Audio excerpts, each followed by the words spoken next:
Hello everyone, here's what's coming up tonight on News Center Now. We're keeping families together. Families staying together at the border. We break down the president's executive order. I don't think we should just go popping bottles just yet. Maine had the steepest decline in opioid prescriptions across the country. Why recovery advocates say that may not be something to celebrate. And would you trust Alexa or Siri with your bank account information? We are talking about all that and more tonight on our Facebook Live and YouTube Live streams. This is News Center Now.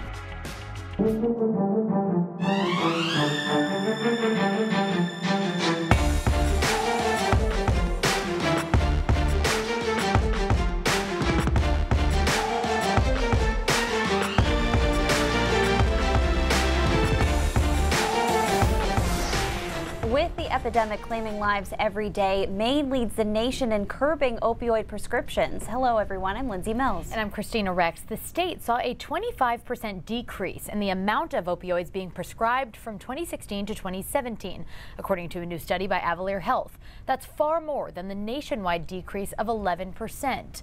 The study credits the LePage administration's 2016 law to curb overprescribing with the decline.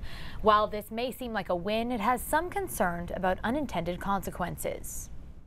Immediately, it's a victory, but then it's also almost instantly put into perspective. Andrew Kizulis knows all too well how an opioid prescription can lead to substance use disorder. Well, that becomes something you will seek out and you will find. He's been in recovery for years and dedicates his life to making sure others struggling have that same opportunity. He says Maine's drastic reduction of prescription opioids is a win, but a win that may hurt as much as it helps. Supply, demand.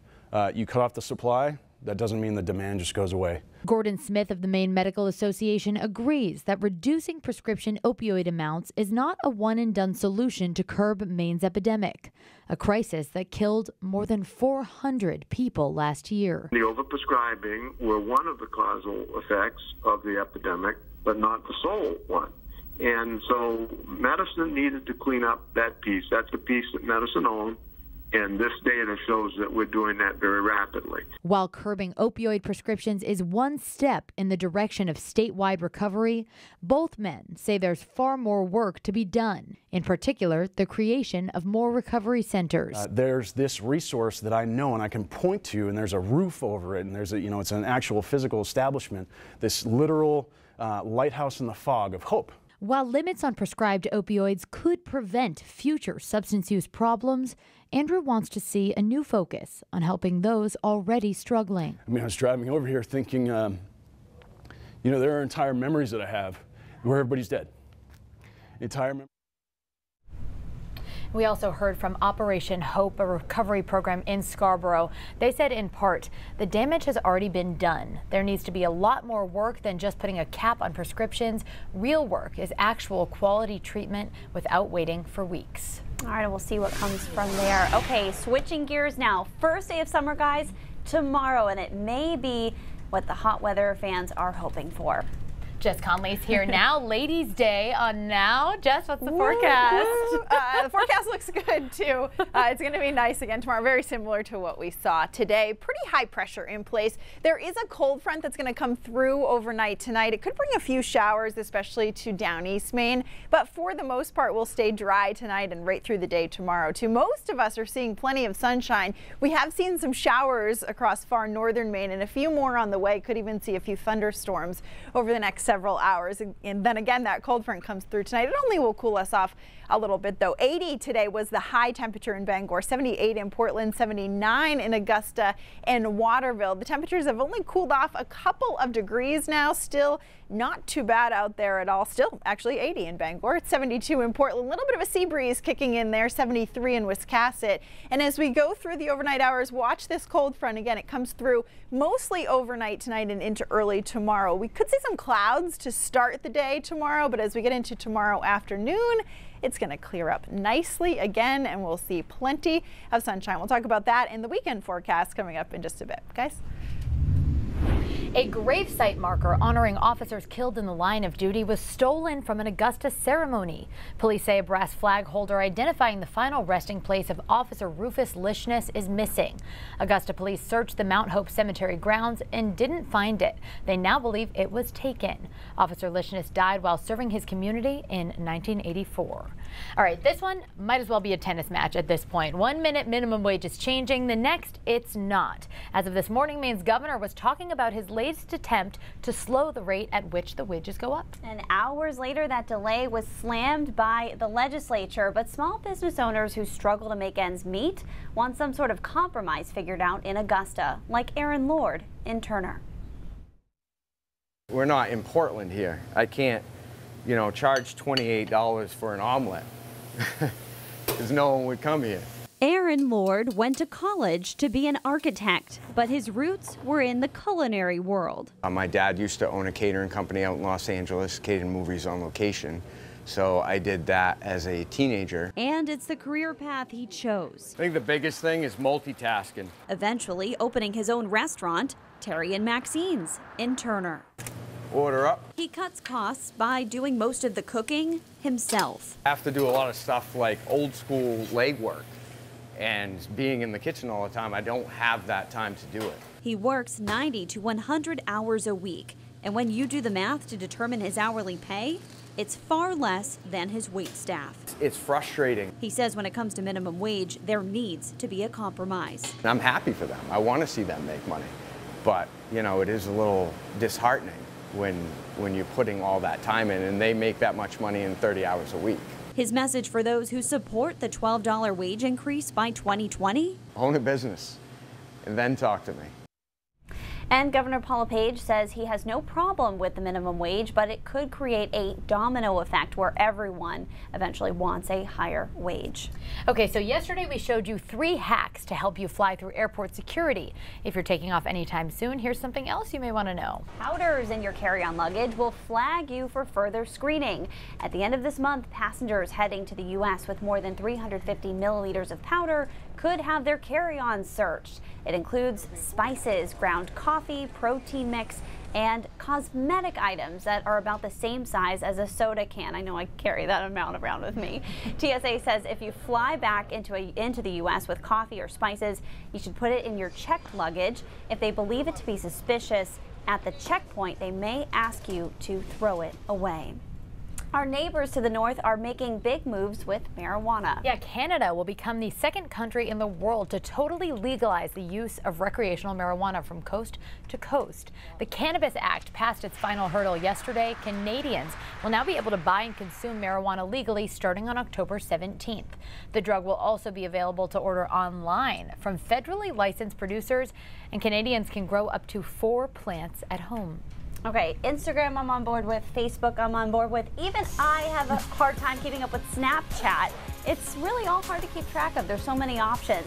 And that might be because they're also becoming so similar because it's what the younger generation wants. Katie Ortiz will break down the copycat effect. And what's the difference between crossing the border illegally and waiting for asylum?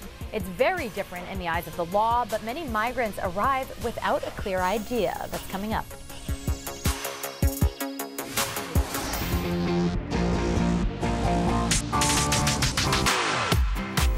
We all laughed at Facebook when Instagram shamelessly copied Snapchat with stories and disappearing messages. We all laughed when Facebook Messenger added stories too and filters for the camera. Well, guess what? Facebook is having the last laugh as they go all in trying to get teens to use their platforms because it's working. Instagram just hit 1 billion users. How about that? And they're celebrating with video that goes beyond the 60-second limit. Introducing IGTV, which will let users post vertical clips up to an hour long. Now, it's a separate app from Instagram, but users will be able to access the videos from Instagram too.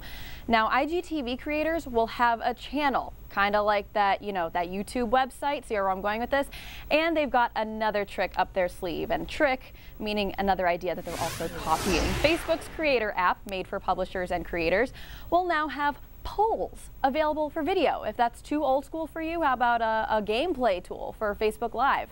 You know, where you can create live game shows, kind of like HQ Trivia, because that's also coming. All right, sarcasm aside, how will this help Facebook tap into the market they clearly so desperately want? Let's take a look at the numbers here. According to the Pew Research Center, of the 85% of teens who say they use YouTube, 35% say they use YouTube the most. That's a pretty solid lead compared to Instagram. 72% of teens use Instagram, but only 15% use it the most often. Facebook itself is in 4th place there. So only time will tell, but if the past is any indication, copying Snapchat and YouTube, it just might work for Facebook in the long run. Guys, that was a lot. I know. I have a lot of apps to download now. And I'm kind of concerned. Katie, I have a follow-up question for you. Yes.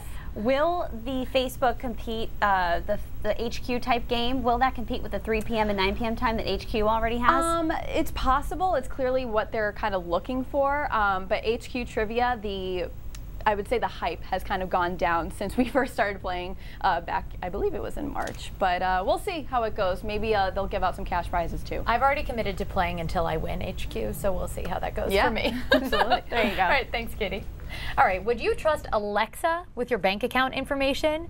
Big banks and financial companies are starting to offer services through virtual assistants, including Amazon's Alexa, Apple's Siri, and Google's Home Assistant. Credit card companies Capital One and American Express have set up Alexa features that allow customers to check balances and pay bills with voice commands. But right now, you cannot transfer money. Users must first create a secure connection between their bank and their assistant, and all banks require a 4-digit PIN before they provide any account information over smart speakers. So we want to know, would you use this service? We're talking about it. We've been talking about it all day in our newsroom, but join the conversation if you haven't already on our Facebook and YouTube live streams. Yep, we want to hear from you guys. So coming up, President Trump ends the policy of separating children and parents at the border. What this means for his zero-tolerance immigration commitment. And we have a couple of nice days left before the rain moves in. Jess Conley tracking the wet weather in her full forecast coming up. Strong, very strong borders, but we're going to keep the families together. I didn't like the sight or the feeling of families being separated. President Trump ends the practice of separating families at the southern border. Alongside Vice President Mike Pence and Homeland Secretary Nielsen, President Trump announced that families crossing the border illegally will be detained together by ICE, presumably in the facilities or tent cities springing up along the border. Now, Secretary Nielsen hinted that this is a temporary fix while Congress hashes out a new immigration policy. Christina? And right now, Republican lawmakers in the House are working on 2 immigration bills, which should be up for a vote tomorrow. The first one is known as the Goodlatte bill, proposed by Congressman Bob Goodlatte of Virginia. It would give DACA recipients, also known as Dreamers, only temporary status. The bill also includes deep cuts to legal immigration and would require employers to use E-Verify systems to confirm employee citizenship.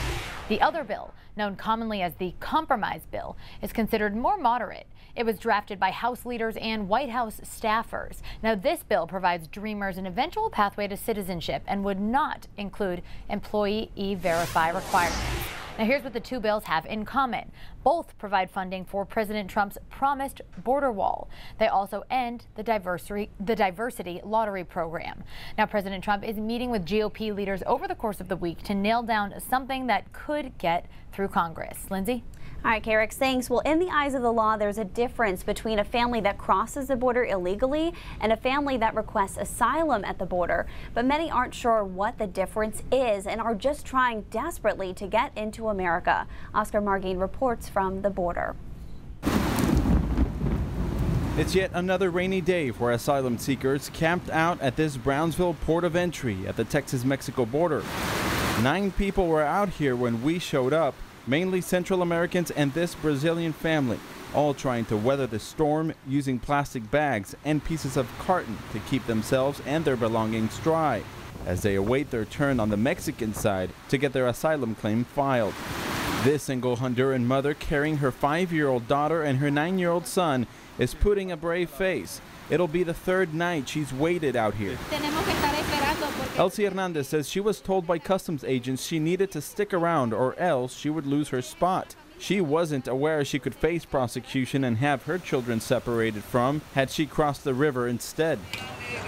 Just 2 weeks ago, asylum seekers at this port of entry in Hidalgo, Texas, were waiting on the U.S. side to be processed until Customs and Border Protection decided a week later to move agents to the middle of the bridge to filter out pedestrians without documents. The bridge had about at least a couple dozen of people waiting, camping out here, and now it's empty. It's a practice the DHS secretary says was necessary. If we do not have enough medical personnel on staff, if we do not have enough caretakers on staff, then we will tell people that come to the border they need to come back. Oregon Senator Jeff Merkley doesn't buy that explanation. He and a group of Democratic congressmen were given a tour of the Hidalgo Bridge by CBP Sunday. The administration could respond by reallocating resources to address this situation. They're choosing not to, and that means they're just trying to prevent people from coming in. This 22-year-old Guatemalan man came here on his own after multiple threats on his life back home. Safety is why he's staying on the bridge as many days as necessary, as he could fall prey to cartels in Mexico. And President Trump has said in the past that the applications for asylum are not strict enough and anyone can claim they feel unsafe in their home country. That may be another issue Congress takes up in the coming days. In the meantime, President Trump's executive order ending family separation at the border will probably be a popular decision. 2 public opinion polls this week by Quinnipiac and CNN found most Americans wanted families kept together and were against the policy of detaining adults and sending children to child services. The president's executive order keeps families together, but he pledges that the zero-tolerance policy at the border will continue. How can those things both be true? We're going to have more on that story coming up on News Center Maine at 5:30. Well, it wasn't just elected leaders and activists speaking out. The White House was starting to feel pressure from businesses as well. American Airlines formally requested today that federal government immediately refrain from using American for the purpose of transporting children who have been separated from their families due to the immigration policy. In a statement released today, the airline said, quote, "We have no desire to be associated with separating families or worse, to profit from it." This immigration debate is what all of you are talking about today, so we want to share your opinion right now on our Facebook or YouTube live streams. All right, we're checking in now with Jess Conley. Yes. Can you guys believe, and everyone at home watching on YouTube and Facebook, tomorrow's the first day of summer? I know, it is. 6:07. I almost can because the weather's been so great. It's been nice. We're on a roll, and we're going to stay on that just for a couple days, and then the weekend. It stinks that the rain is on the weekend. We do need it, of course, and we're actually seeing a little bit of rain across northern Maine today. The rest of us, though, a gorgeous day, plenty of sunshine. It warmed up, too. It's going to be nice again tomorrow. Still looks pretty good for Friday, but as we get into the weekend, things will change at least a little bit for Saturday and Sunday. Again, this cold front is going to come through tonight. It's not really going to cool us off that much, but we will see a couple showers, especially across down East Maine as we go through the overnight hours and into tomorrow morning. Beautiful out, though. Still 80 right now in Bangor, 77 in Waterville, Augusta 76, Lewiston 78 still. Sanford's at 81, Portland at 72, though it has cooled off a few degrees. Our dew points pretty comfortable too, upper 40s and low to mid 50s. Not too humid out there, just nice and dry and bright for most of us. Again, this cold front comes through overnight tonight and through the morning hours of tomorrow. We'll start out tomorrow morning with temperatures for the most part in the upper 50s and lower 60s, a couple clouds possible, but we'll clear out pretty quickly for tomorrow. We'll see more sunshine and those high temperatures make it into the low to mid 70s. Again for tomorrow. It's going to be gorgeous. As we go through the overnight hours and into early Friday morning, it will cool off. We'll start Friday morning in the upper 50s and lower 60s, but by Friday afternoon, we're back into the low to mid 70s. Another gorgeous day, but by Friday night, a couple clouds start to move in and we will see more clouds as we get into the day on Saturday. Unfortunately, it looks like some rain showers too for the weekend. I know if you have a garden, you're probably fine with that. Unfortunately, the timing, I wish it could have been a little bit earlier in the week, but overall the weekend's not awful. It's not great either. Saturday afternoon, you can see this rain starts to move in. It sticks around through the overnight hours into early Sunday. It looks like it'll mainly be showers, not a steady, heavy soaking rain. The best chance of that would be either Sunday morning or late Sunday night. You can see as we go through the middle of the day on Sunday, it actually looks like we might get a little bit of a break. This is 11 o'clock Sunday morning. By Sunday night, rain moves in again, and then it will clear out as we get into the day on Monday. Don't forget, tomorrow morning, 6:07 a.m. Set your alarm clocks, ladies. I know you will. Nice and early tomorrow. Finally, summer looks good again tomorrow and Friday. Both look beautiful, mid to upper 70s. And then as we get into the weekend, just a couple showers late Saturday mainly into early Sunday. And then it looks like a couple more showers possible by Sunday afternoon. Next week, again, looks gorgeous. Monday, Tuesday, Wednesday, sunny, and we'll be in the mid to upper 80s through the middle of next week. So looking pretty good. It's easy to get comfortable at this time of year because the mornings are so nice and early evenings, perfect for eating outside. You know, I'm maybe having dinner outside. Now hits the road at the beach. It's next a good one. Wednesday. Maybe? Yeah, I like that one. And we do it, right? That's the whole mission of this show. We'll see what we can do. Okay, Jess, Love thanks. it. Okay, I simply cannot agree with this story, but Tom Brady is not the most talented quarterback in the NFL, at least according to the newest version of Madden. The player ratings were released yesterday, and TB12 earned a 97, while Green Bay Packers' Aaron Rodgers scored a 99, almost a perfect score. We want to know from you. Do you think Aaron Rodgers is a better quarterback than Tom Brady? I hope the answer is no. Right. But comment right now on our Facebook Live and our YouTube live streams to let us know what you think. All right, a lot more news coming up on News Center Maine at 5:30. Let's check in with Cindy. Hey. Hey, ladies. Coming up, should the name of a registered sex offender be added to the memorial for victims of murder? This is a debate that has been raging for years, but now his family and keepers of the memorial have come to an agreement. We're going to have that story. And members of Maine's National Guard are headed to the southern border. Why President Trump is breaking with many of his colleagues on the East Coast. That and more coming up in the next half hour. Back to you. All right, Cindy, thanks so much. Now we'll be right back. You're going to need a bigger boat. 43 years ago today, Jaws swam into theaters, terrorized audiences, and spawned a new cult classic. So we posted our Facebook page asking how many of you are still afraid of the ocean because of this movie. A lot of you were not too ashamed to admit that you're still very scared of sharks. Marianne says she hasn't swam in the ocean since '75, while Stephanie says she'll only go in ankle deep, but Jill says she's never even seen this movie. It's not the sharks that terrify me, it's the jellyfish. Fair enough. There okay, all lady team here, passing it to another wonderful lady, Cindy Williams. News Center Maine at 5:30 starts now.